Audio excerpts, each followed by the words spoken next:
Thank you all for joining us for today's presentation as part of the Industry Insight webinar series. The topic this time is Navigating the Cloud, What Your Law Firm Needs to Know. Speaking today will be Erica Birstler and Esther Peralta. Erica Birstler is the Manager of Customer Success at CosmoLex, developers of a cloud-based legal billing and trust accounting system specifically designed for solo and small firms. She has a Bachelor's of Science degree in Business Administration and 5 years of experience in the legal software industry, catering to the specialized technology needs of small to mid-sized law firms. She has also given numerous presentations on legal technologies such as law practice technology management, cloud computing, and legal billing and trust accounting compliance. Esther Peralta is a product and content specialist at CosmoLex. She has several years of experience working for technology and software companies, specializing in software implementation as well as user training and support. Esther has advised many teams how to better assess their technology needs and find the right software solutions for them. At CosmoLex, Esther works closely with our development and customer support team to produce high-level support and training content to make the CosmoLex experience more beneficial for all of our users. The presentation today will be followed by a Q&A. Please enter your questions into the question box in the webinar panel on the right side of your screen. All questions will be addressed at the end of the presentation. We're recording this webinar and we'll be sending a video and a follow-up email in a few days. We'll also post a video on our blog over at www.lawtechnologytoday.org. We'll now begin the webinar. Great, thank you so much. So, to first talk about our agenda, or the topics we'll be covering in today's session, talk a little bit about why law firms are moving to the cloud. I do have to say that the legal community is a little bit slower when it comes to adopting new technologies, but the past year or so really is the time. There has been quite a tip in the technology and tools that law firms use. So we'll talk about some of those reasons, and then the top 3 things to keep in mind when making the switch. These may be 3 topics that you've thought about, heard about, or maybe something you've never considered. So they're just some advisory points just to keep in mind if you're looking to switch any technology. And then finding the best fit for your practice. Every law firm's a little bit different as to the tools that they need, the requirements that they have. So hopefully this session will help to arm you with some knowledge to find which direction is a best fit for your law firm. So the first thing to talk about is cloud advantages. Overall, there are several points that people think of when you first think of cloud as to why it might be beneficial to you and your firm. Now, we've been using cloud as consumers for many, many years. Social media, email, different online sites, even online shopping. A lot of our lives are mostly online today. So to get the business portion in that same arena is really the next step. And here's some reasons why. One is accessibility. This is the #1 benefit that most think of when they think of cloud, being able to access your information from anywhere, anytime, but also any device, Mac, PC, tablet, phone, from home, from your client's location, from court. It just allows you to work wherever you may be, which is really a necessity today. It's no longer a luxury, it's really needed. Next is budget friendly. A lot of the cloud applications follow the SaaS model, which is software as a service, and it does not just include the application, it also includes usually support or training or updates. It's more of a service package. So there's a lot that comes with that, but it also allows you to budget a little better because it's more of a monthly fee or an annual fee. Self-maintained, one of my favorite parts of cloud is that you don't have to update your system. You're not required to even purchase upgrades in most cases. It just comes automatically. You're always on the latest and greatest. I mean, think about your email platform or even social media platforms. If something new comes out, you have it, and so does everybody else. Scalable. If you have new people join the firm or people leave the firm, it's a very simple setup. You don't have to worry about linking to a server, installing or activating a software, ensuring everything's communicating with each other. You just invite a person and set up permissions and a role, and that's it. So it's much easier from an onboarding or offboarding scenario. Data management freedom. This is a big motivator for many law firms. Many are following or trying to live the mantra of serverless. It used to be paperless, which is still very important. You don't want to rely just on physical paper, but also the hardware in your office. When you're working 100% on cloud, the computer you're on does not matter. If your computer crashes tomorrow, you can just log in somewhere else and you're up and running. Same thing with your servers. They need to be maintained, they need to be updated. You need to ensure that the physical hardware itself is not disintegrating or going out of date or obsolete, and that requires either an IT person or somebody in your firm to manage that. Cloud removes that completely. The cloud provider would actually be storing your data for you on their own data centers. And all of these really go into this last point, which bringing the focus back on lawyering. Focus on what it is that you are there to do. Service your clients on their particular matters, and not so much about, IT management, disaster recovery, though those are important things that are necessary in any business. Why have the key players in the law firm worrying about it? So that covers just overall, when you're thinking of cloud, some of the points or benefits to keep in mind. Now, the 3 areas that we'll be talking about are as follows. First, we'll be talking about understanding cloud technology options. Cloud is very much a blanket term used for all different types of technology, and we'll explain the 2 most common in the legal space and understanding the differences. Then which setup works best for you once you decide, yes, I want to go to the cloud. There are different options. So educating yourself on how the cloud space also is very different from the legacy space. The older softwares that are installed in your office, what's available there is very different than what's available in the cloud. So just becoming familiar with that. And then also developing a full picture of the migration process. Whenever we talk about new technology or new tools, one of the first questions we always get is, how do I move my data from point A to point B? So we'll give a little bit of an overview of questions to ask, things to think of, and how to really plan out that time frame for you and your law practice. So the first item we will talk about is the cloud technology options. Now there's 2 main options when thinking about legal technology specifically. One is hosted cloud and one is native cloud. So we'll talk about those 2. So hosted cloud is more so about storing your applications or your data in a third-party environment. Very often it is maybe an IT company who hosts your entire Windows environment within that one vendor.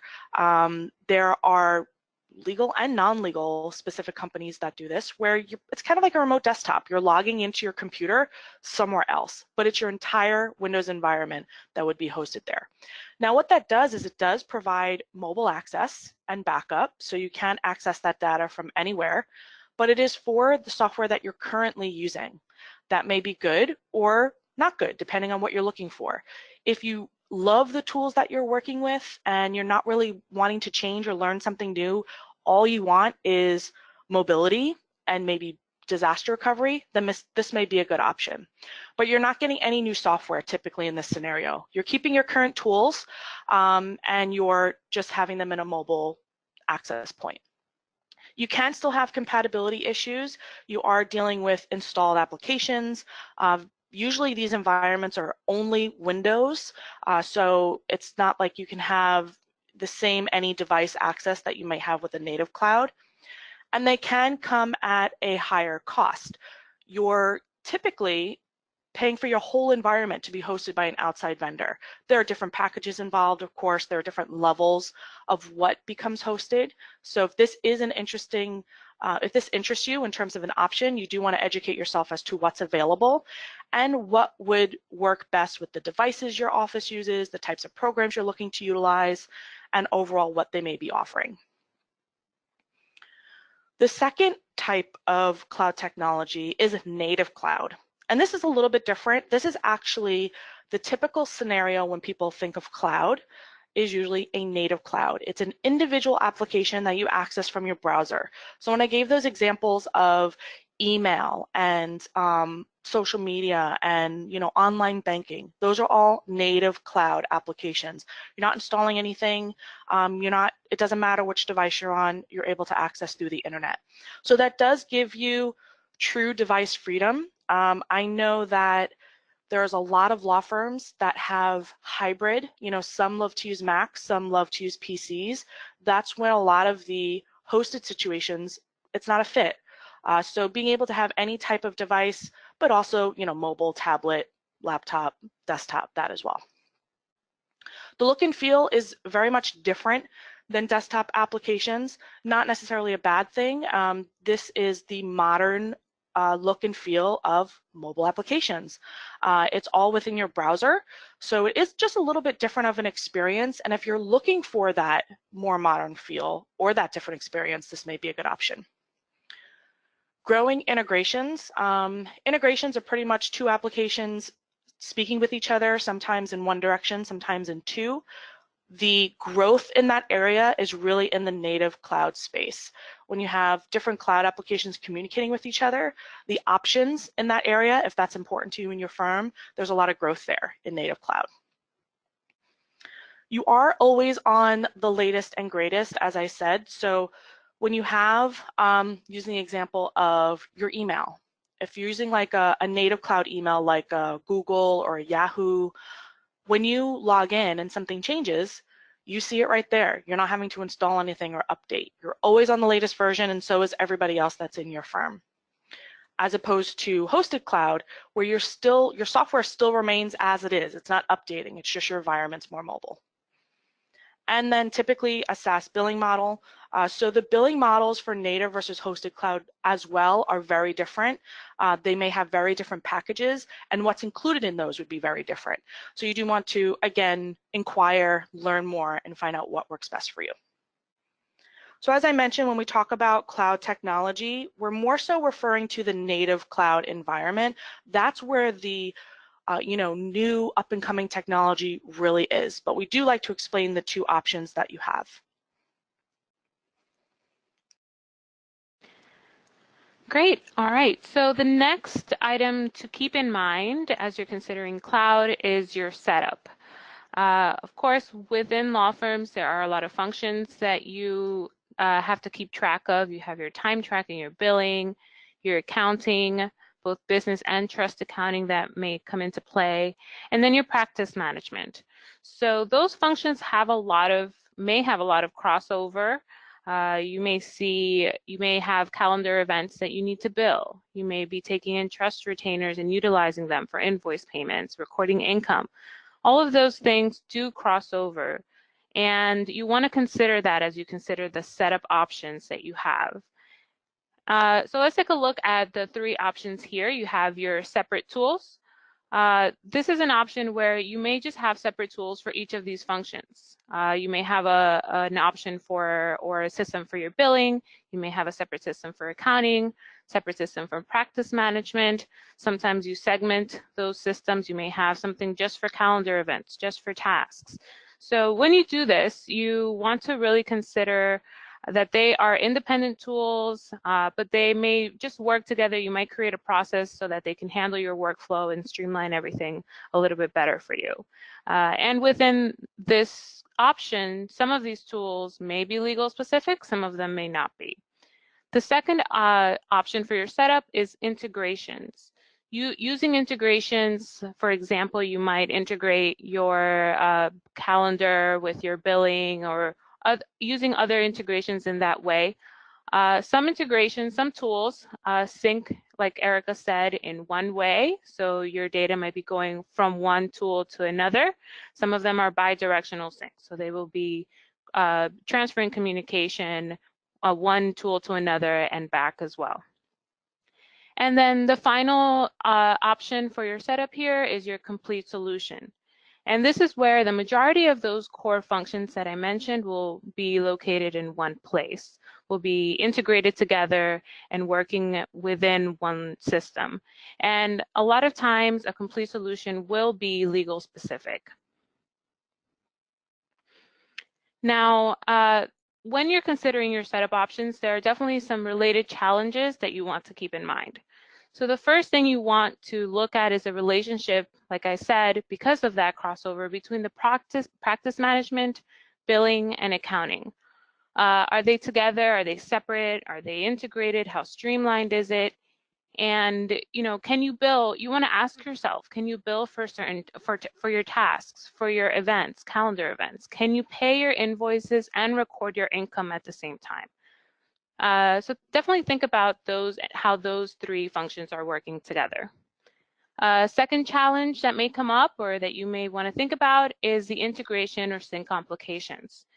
You want to see if you have to monitor this sync, what data is being moved from one system to another. So does someone have to go in and take a look and have to enter data into another location if it's not a bidirectional sync? So taking a look at how the integration works and what data is being transferred, and that kind of leads into the double data entry. So if you have, and this kind of applies to using separate systems as well as using integrated systems. So you may have to enter data in multiple locations. You might receive an invoice payment and have that update your balances, but you might also have to go and separately update your accounting records and record your income.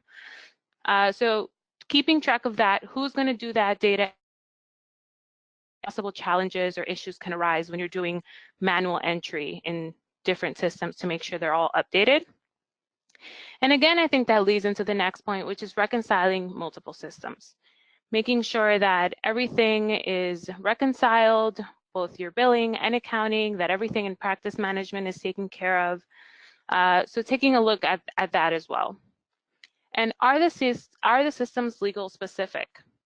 Now, that when you're looking at separate options or integrations, you really want to think about if the systems are addressing your needs as a law firm. Are they addressing compliance?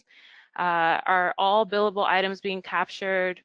So all of that you want to take into consideration. And then the last option is your the last challenge is your additional programs or additional costs. Obviously, if you are having to use separate tools or you are integrating separate tools, you may have the need to purchase, or you may have to consider your subscriptions, how much is the extra monthly cost, and what is it all associated with purchasing separate programs.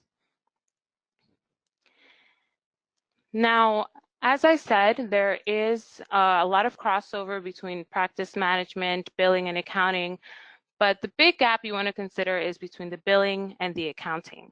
A lot of the cloud options, as you're looking into legal-specific cloud options, will include practice management and billing. They'll provide you with that. However, billing and accounting, usually those cloud options will rely on a separate generic accounting system to provide you with the accounting functions. So definitely look into what the cloud options provide you and consider what issues may arise when you have a generic accounting system. Obviously, it's not going to be legal specific, and that's something that you want to keep in mind. And the main crossover things that you want to look at between billing and accounting will be your matter costs, your invoice payments and recording income, and your trust accounting.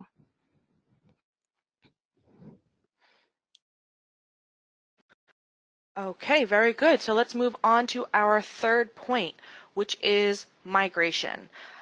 Migration is sometimes an intimidating topic, but it's an important one. You always want to talk about what the migration process is whenever you're even considering moving from one tool to another. It is not a click of a button as much as we would all hope. It is not just transfer a thing from point A to point B in a quick and easy fashion. That's not reality. So I'd like to take this time to really help you to understand the process in general, because every company and every vendor has a different migration offering, different services available. So you do want to educate yourself once you narrow down to specific vendors as to what they offer, but it's good to have just an overall familiarity with the types of data and what that actual process entails. You want to also think about your particular firm situation.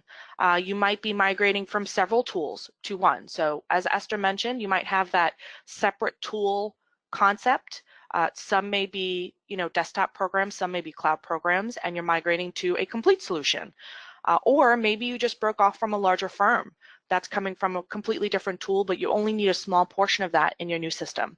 Or maybe you're a new firm and you used some separate tool for maybe a year or less, and you're hoping to get that full history migrated over.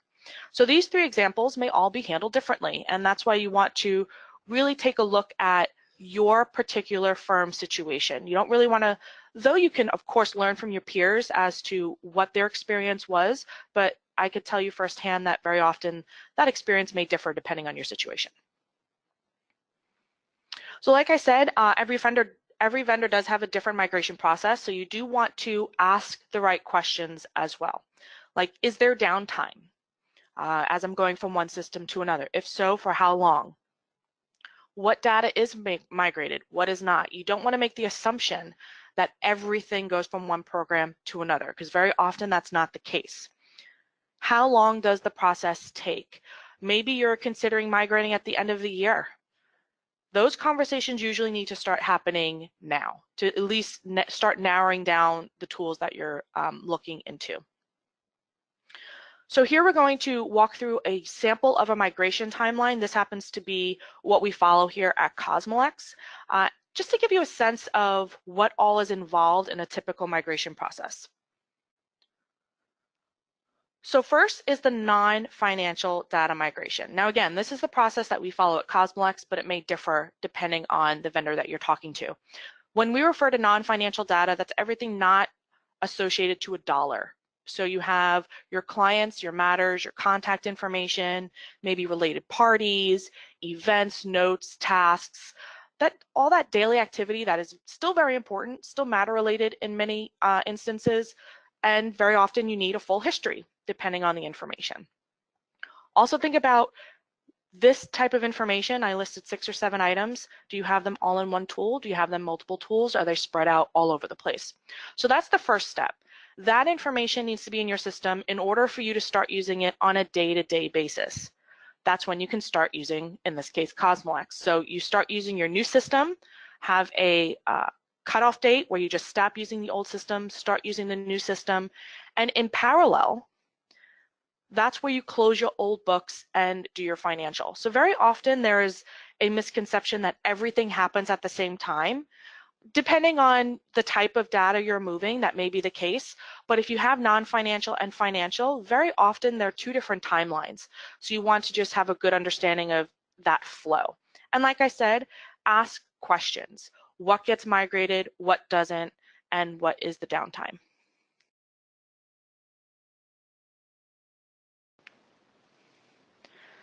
Some tips to keep in mind when migrating.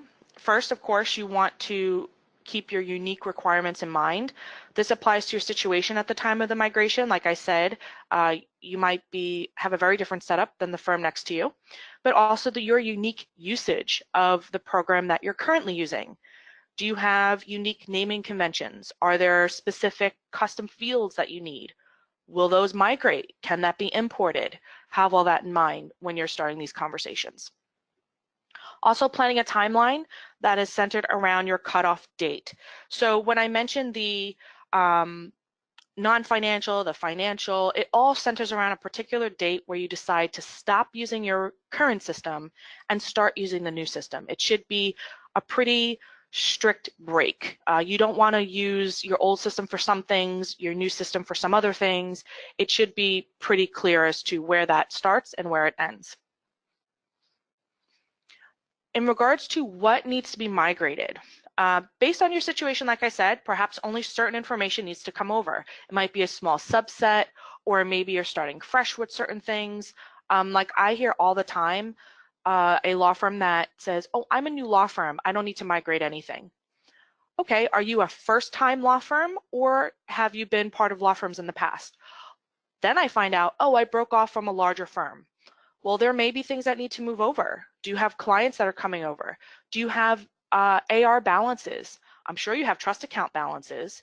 Maybe the only thing that doesn't matter is the business accounting side of it, because you're starting fresh on that end. But there's still pieces that need to migrate. So really understanding your situation is key, and also, of course, opening up that conversation. Where is your data most accurate? You might have trust balances in two places, maybe in your billing tool and your accounting tool, or your client records might be spread throughout several different records or applications, or even written records as well. What is the most accurate source of that data? Now, you may have one application or one tool that's a great source for, let's say, your trust balances, but your client contact information might be best from somewhere else. So identifying the data that you need to migrate, but also where it is most accurate, is very important.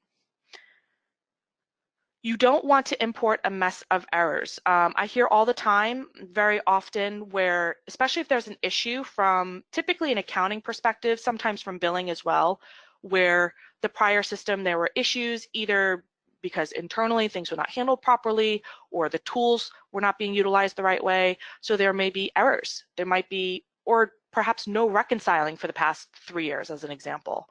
You don't want to import that into your new system because that will come with it. That's not going to rectify those problems for you.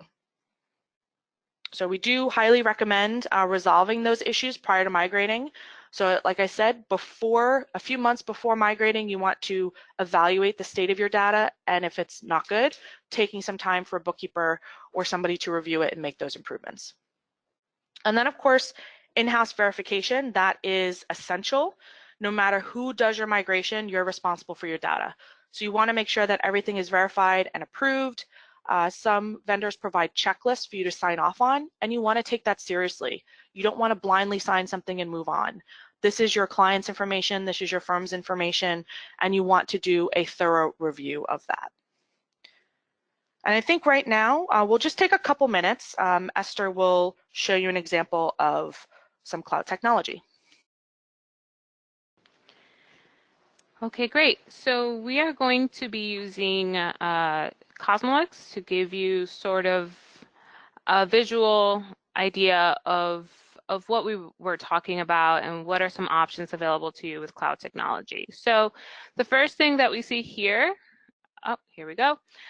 This is your dashboard. This is going to give you an idea of what's going on in your firm. You can see a snapshot of your time utilization, your firm's balances, your clients.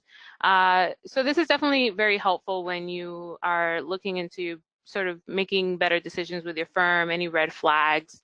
The next section that we have here is your matters section. This is a great way of seeing everything that's going on with your matter in one central location. You have all of your balances in one place. And this is a great way to look at a 360-degree view of a matter. So when you click into a matter, you have everything that you need in one place. You have your billing, you have your banking or accounting, you have your emails, calendar tasks. So a great sort of way to visualize having all of those functions I was talking about earlier in one place and integrated together. Next section here is your activities. So earlier we looked at, or just now we looked at looking at it from the matters point of view, matter-centric point of view. This is a way to look at it from the firm's point of view. So you have your time and expenses in one location for all of your firm, your invoices, calendar, documents, notes. Again, everything across all of your multiple matters. Accounting, definitely you want to be able to have all of your bank accounts, your trust accounts, business accounts, your general ledger, and not only be able to have that information here, but be able to reconcile your bank accounts right on the spot. And this works really well together, obviously, because you have your billing and everything connected in one place. Obviously, you want to keep track of all of your contacts, all of your payees, your vendors, all of your related contacts to your matters. And you want to be able to also have your reports. Because everything is integrated, all of your reports are being updated automatically and on the go. So not only do you have your time and expense and billing reports, but you also have your profit and loss, your balance sheet, which you can pull at any time for your firm. And that way, if we take a quick look, you can see really quickly, I can pull it for this month, I can pull it for last month. You can see a quick profit and loss for your firm. You also have your reconciliation reports, especially a trust three-way reconciliation report. So taking a look at the needed reports and making sure that you have that all in one place.